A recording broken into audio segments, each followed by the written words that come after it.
জয় গুরু যোগীরাজ। বিশ্ব ধর্ম সম্মেলনে যোগাচার্য শ্রীমৎ অশোক কুমার চট্টোপাধ্যায়। জয় গুরু যোগীরাজ।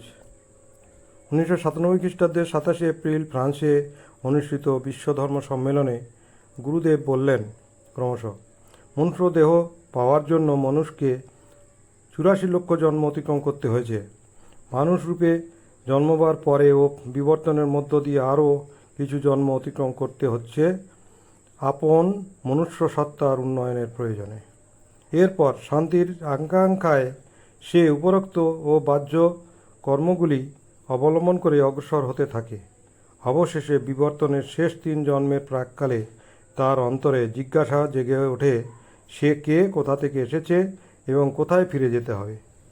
সে যে স্বয়ং অনাদি প্রাণ সত্তা, প্রাণী তার উৎসস্থল, এবং একদিন তাকে আবার মূল সত্তায় অর্থাৎ শাশ্বত অনাদি বিশ্ব প্রাণ সত্তায় ফিরে গিয়ে লয় প্রাপ্ত হতে হবে।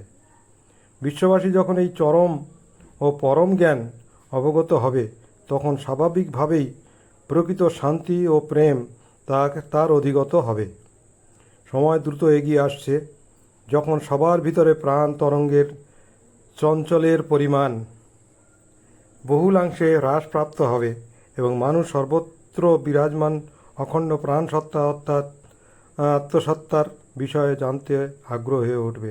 সুতরাং এই প্রাণ ধর্ম হল বিজ্ঞান। এটাই একমাত্র সনাতন ধর্ম বা শাশ্বত ধর্ম, যা সমস্ত সৃষ্টির মধ্যে নিরন্তর প্রবাহমান।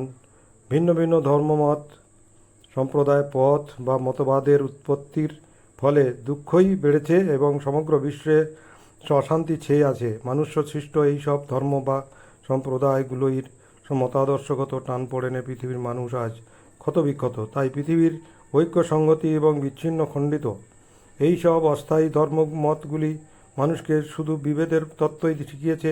এ কারণে সর্বত্র দ্বৈত চিন্তা বিদ্যমান। ভিন্ন ভিন্ন ধর্মমত প্রতিযোগিতামূলক ঈর্ষাশ্রয়ী মনোবৃত্তির পোষক, ফলে পারস্পরিক বিদ্বেষ ও ঘৃণার উদ্ভব হয়েছে। দ্বৈতই সমস্ত মত পার্থক্য, অনৈক্য এবং শত্রুতার মূল। ঈশ্বরকে লাভ করবার পথ কখনোই বহু হতে পারে না। প্রাণ ধর্ম বা প্রাণ কর্মের একনিষ্ঠ অভ্যাসেই তাকে লাভ করার একমাত্র পথ। একমাত্র এই পথেই মানুষের চঞ্চল মন থেকে যত সমস্ত কামনা, বাসনা, ঈর্ষা, লোভ, ক্রোধ ইত্যাদি থেকে মুক্ত করে তার জীবনে প্রকৃত শান্তির অমৃত বর্ষণ করতে পারে। পক্ষান্তরে রাজনীতি এবং বহুল ধর্মের তত্ত্ব উপরোক্ত অশান্তি সমূহের উৎসাহদাতা। তাই প্রাণের আরাধনা বা উপাসনা সকল প্রকার জাতি, বর্ণ, সম্প্রদায়, মতামত বা ধর্মমতের ঊর্ধ্বে। অদ্বৈতই এর ভিত্তিভূমি।